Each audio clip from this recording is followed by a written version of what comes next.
आज हम बात करेंगे स्वीडन की करंट सिचुएशन पे। स्वीडन में लेट एप्लीकेशंस फिलहाल ओपन है। जब भी आपने स्वीडन के लिए अप्लाई करना है तो आपने 4 मंथ्स का क्वेश्चन देखना है। तो अभी आपके पास अप्रैल का मंथ है। अप्रैल में आप स्वीडन को कंसीडर कर सकते हैं, एडमिशंस अप्लाई कर सकते हैं। क्योंकि स्वीडन का जो वीज़ा प्रोसेस है इसमें उनकी पुलिस डिपार्टमेंट, लीगल अथॉरिटीज़ जो हैं वो इन्वॉल्व होती हैं और तकरीबन 2 से 3 महीने डिसीजन बनाने में ही लगते हैं उनको। तो आपने अगर एडमिशन अप्लाई करने हैं तो अप्रैल का मंथ है। जो वीज़ा की रिक्वायरमेंट्स हैं उसके ऊपर हम बात करेंगे आज के। हमें स्वीडन में अप्लाई करके जब आपने अपने स्पाउस के साथ जाना है, अपने किड्स के साथ वहाँ जाना है, तो आपको कौन-कौन से डॉक्यूमेंट्स चाहिए। चलते हैं वीडियो की तरफ।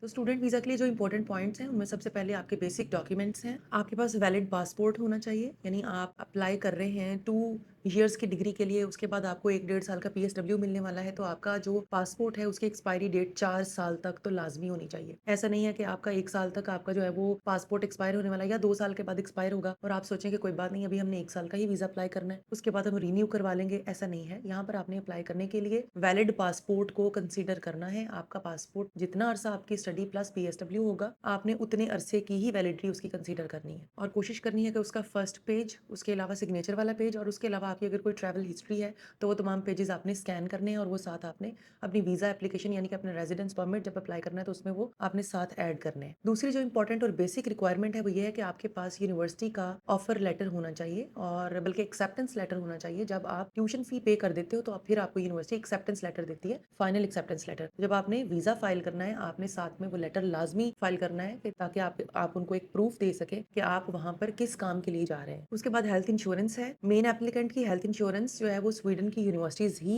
फ्री में देती हैं, तो मेन एप्लीकेंट को हेल्थ इंश्योरेंस करवाने की जरूरत नहीं है। हाँ, अगर आपके साथ आपका स्पाउस या आपके किड्स जा रहे हैं तो उनकी आपने हेल्थ इंश्योरेंस फैमिली इंश्योरेंस के नाम से होती है, वो आपने करवा लेनी है। दूसरा जो मेन पॉइंट है वो है जी आपके फाइनेंशियल डॉक्यूमेंट्स। आपके पास 4 to 6 months old bank statement होनी चाहिए। बैंक स्टेटमेंट में वो आपकी बैंक की ट्रांजैक्शंस और आपकी जो एक्टिविटी है वो चेक करेंगे। आपने पैसे ब्लॉक करके नहीं रख लेने। वो डाउटेड लगती है बैंक स्टेटमेंट कि आपने जो है वो अमाउंट किसी से लेके रखी हुई है और आप उसको यूज भी नहीं कर पा रहे हो। जैसे नॉर्मली होता है कि लोग बैंक से पैसे लेते हैं और अपने अकाउंट में रख लेते हैं और उसके बाद बैंक वाले उनसे सारे के सारे डॉक्यूमेंट्स ले लेते हैं और कोई ट्रांजैक्शन नहीं हुई होती। तो ऐसी बैंक स्टेटमेंट वहां पर नहीं चलेगी। आपकी bank statement 4 to 6 months old होनी चाहिए और उसके अंदर बाकायदा ट्रांजैक्शंस और एक्टिविटी शो होनी चाहिए। उसके अलावा आपके पास बैंक अकाउंट का जो मेंटेनेंस सर्टिफिकेट होता है, अकाउंट मेंटेनेंस सर्टिफिकेट, वो भी होना चाहिए। वैसे तो वो एडिशनल है, आप दें तो ज्यादा अच्छी बात है, इसकी कोई इतनी ज्यादा खास जरूरत नहीं है। जो आपको अमाउंट चाहिए मंथली 1058 स्वीडिश क्रोना है, जो मेन एप्लीकेंट के अकाउंट में होनी चाहिए मंथली।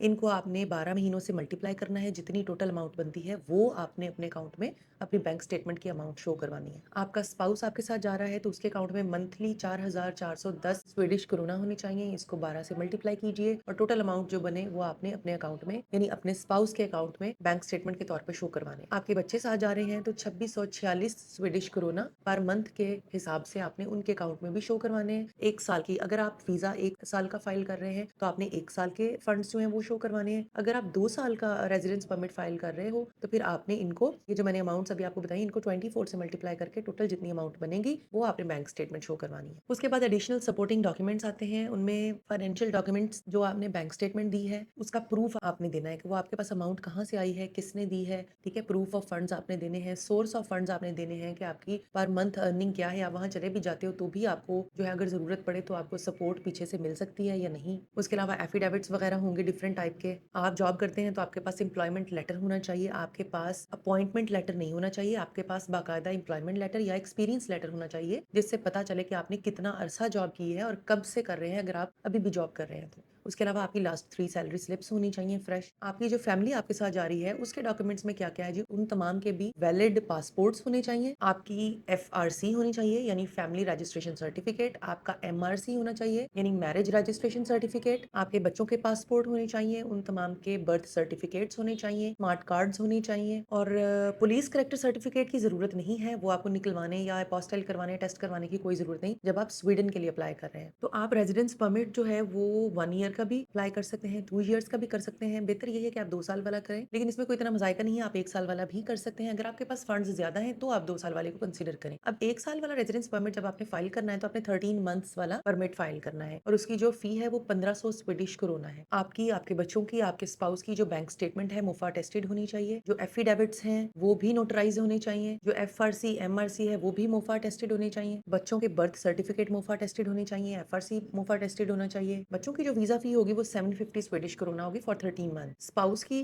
जो वीज़ा फ़ी है वो 1500 स्वीडिश क्रोना होगी फॉर 13 मंथ्स। अभी आपने करना क्या है कि आपने इन तमाम चीज़ों को ऑनलाइन रेज़िडेंस परमिट आपने फाइल करके सेंड कर देना है एम्बेसी में। अब एम्बेसी जो है वो अगर तो आपका जो पासपोर्ट है वो ई-पासपोर्ट है, तो फिर आपको वेरिफिकेशन के लिए नहीं बुलाएगी, चांसेस यही हैं। लेकिन अगर आपका पासपोर्ट सिंपल है तो आपको फिर उनकी ईमेल आएगी कि अपने पासपोर्ट को वेरीफाई करवाएं। जब ये ईमेल आ जाए तो आपने एम्बेसी से अपॉइंटमेंट बुक करनी है। बुक करने के बाद फिर आपने वहां पर विजिट करना है with passport and all these documents. वहां पे फिर आपके वो फिंगरप्रिंट्स लेंगे और आपके पासपोर्ट को वेरीफाई करेंगे। अब हम एडिशनल पॉइंट्स को डिस्कस कर लेते हैं कि जो आपको मैंने डॉक्यूमेंट्स बताए हैं, एडिशनल डॉक्यूमेंट्स जो एफआरसी है, एमआरसी है, बर्थ सर्टिफिकेट्स हैं, स्मार्ट कार्ड्स हैं, इनकी जो कॉपीज होंगी, FRC, MRC original, birth certificate original, इन सबको आपने मुफा से अटेस्ट करवाना है। और कुछ केसेस में अगर आपके डॉक्यूमेंट्स इंग्लिश में नहीं है, जस्ट उर्दू में है, तो आपने उन डॉक्यूमेंट्स को इंग्लिश में ट्रांसलेट करवाना है और फिर जो इंग्लिश ट्रांसलेशन है उसको मुफा से अटेस्ट करवाना है। बैंक स्टेटमेंट में क्लैरिटी होनी चाहिए, वो इस तरह मैं पहले भी बता चुकी हूँ कि आपने सडन लार्ज डिपॉजिट्स कतन नहीं करवाने हैं। आपने छोटे छोटे डिपॉजिट्स, जब आपका माइंड बन गया है कि हम अप्लाई करने लगे हैं, तब से जब आपने वीजा फाइल करना है, बीच में कम से कम 5-6 महीनों का क्वेश्चन होता है, आपने वो 5-6 महीने अपनी बैंक स्टेटमेंट को मेंटेन करना है, उसको मैनिपुलेट करना है। आपने चंक्स में अमाउंट्स जो है वो उसके अंदर डलवाते रहना है विद प्रूफ्स। ऐसा नहीं करना कि आप अचानक से जिस दिन वीजा फाइल करने लगे उससे कुछ दिन पहले आपने अचानक से लार्ज अमाउंट डिपॉजिट करा लेनी है, उसमें ऐसा नहीं करना। स्पॉन्सर आप खुद ही होंगे हर सूरत में, चाहे पैसे आपको आपके फादर दे रहे हैं या अंकल दे रहे हैं या कोई भी आपको पैसे दे रहा है, आपने विद प्रूफ एफिडेविट्स के अंदर लिख के उनका रिलेशन और उन्होंने आपको पैसे क्यों दिए, आपके साइन, उनके साइन, गवाह के साइन, ये साथ आपने लिखना है। इन्होंने मुझे फाइनेंशियल सपोर्ट किया या मुझे गिफ्ट दिया है या मुझे इन्होंने अमाउंट दिया है, वो देंगे, लेकिन वो आपके ही अंडर आएंगे, यानी सेल्फ स्पॉन्सर ही है, आप खुद को सेल्फ स्पॉन्सर ही कर रहे हैं, वो आपको एज अ गिफ्ट वो चीजें तमाम दे रहे हैं। ठीक है, ये स्वीडन के केस में ऐसा होता है। ट्यूशन फी जो आपने पे की हुई है उसका भी आपने प्रूफ स्विफ्ट कॉपी की फॉर्म में साथ लगाना है, रेजिडेंस परमिट में भी, और जब अगर आपको उन्होंने बुलाया वहां जाने के लिए तो भी आपने साथ लेके जाना है। वीजा प्रोसेसिंग टाइम अगर हम देखें तो नॉर्मली इसको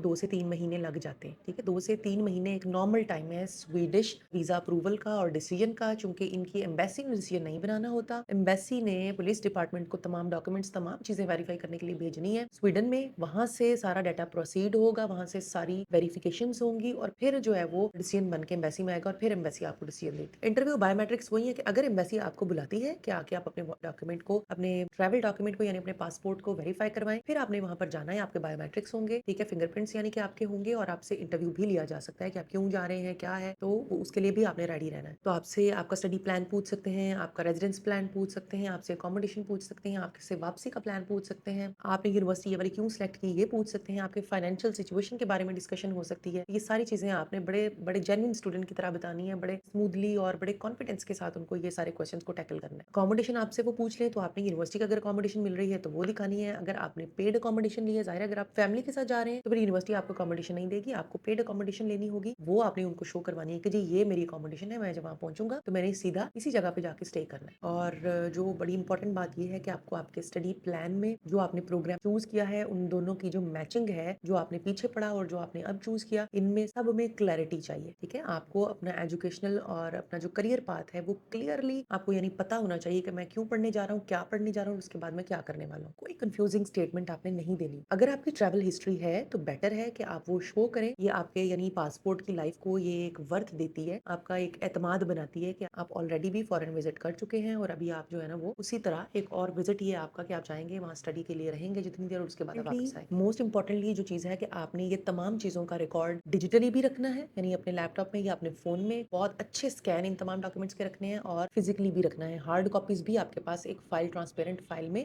इन तमाम डॉक्यूमेंट्स की हार्ड कॉपीज भी कलर्ड प्रिंट्स की सूरत में मौजूद होनी चाहिए। तो जी हाँ, ये तमाम डॉक्यूमेंट्स हैं जो आपको चाहिए आपका वीजा फाइल करने के लिए, आपके इंटरव्यू तक, और उसके बाद फिर आपका तकरीबन 2 से 3 महीने के अंदर डिसीजन रेडी होकर आता है और उसके बाद फिर आप नेक्स्ट जो है ना वो प्रोसीड करते हो। Thank you so much.